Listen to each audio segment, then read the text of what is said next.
It's playoff time in Fargo once again. Bison Information Network Sports Director Isak Dinesen joins us live with a preview of NDSU football's second round game this weekend. Isaac? Good evening, Heather and Lindsay. The Bison football team is back in the playoffs for the 10th straight season and are looking to take that first step towards a potential third straight national championship. Top-seeded NDSU will host Nicholls State this Saturday at the Fargo Dome. I'm joined now by Ian Longtin, sports editor of the NDSU Spectrum here on campus. Now, the first thing I want to touch on is this current NDSU winning streak. It's at 33 right now. That's tied for the all-time record. If the Bison are to win this weekend and get that record, how do you think this current run of success will be remembered in comparison to that 5-peat that we started the decade with here at NDSU? Well, obviously with the 5-peat, you win 5 straight championships. You go down the record books. But this winning streak, you look at Division I college football, and they always list, like biggest winning streaks of all time. You got Ohio State, 47 straight games back in like the 40s. But this NDSU team, 33, maybe 47's not unreachable at this point. And when they always put up those lists, NDSU is always going to be there.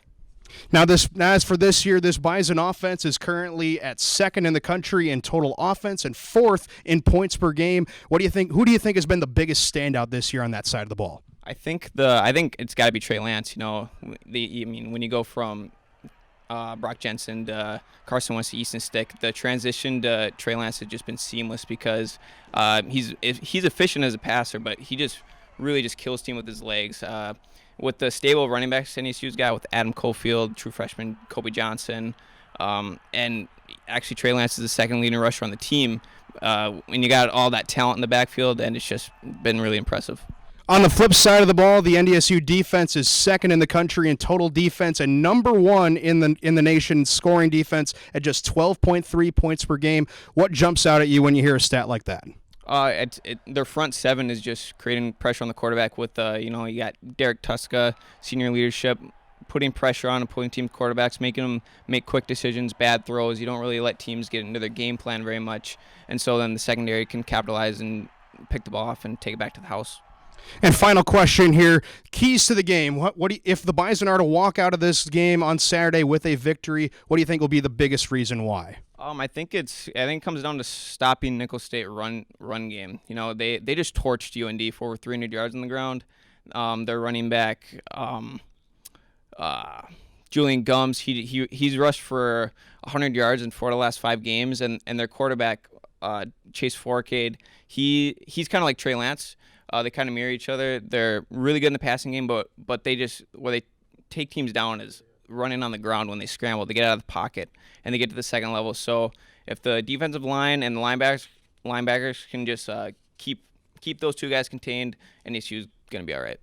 Thanks for joining me here today, Ian Longtin. He's the sports editor of the NDSU Spectrum here on campus. You can catch his work online on the NDSU Spectrum's website or on newsstands all across campus. Elsewhere, the NDSU women's basketball program won its first game of the season Sunday, 67-61 over New Hampshire. The victory marks head coach Jory Collins' first as leader of the Bison and the 200th of his coaching career. Sofia Zovalovic had a career-high 28 points off the bench for NDSU to lead all scorers, and the team shot a season-best 47.9% from the field. The Bison are back on the road against Bradley tonight, and they'll host the Wisconsin Badgers this Sunday at 2 p.m. And elsewhere, the NDSU wrestling team earned its third dual victory of the season Sunday with a 32-9 victory over Augustana on Sunday. The Bison fell behind 9-0 early, but rattled off 8 straight individual victories. Dylan Drugemuller started the NDSU rally with a victory at 141,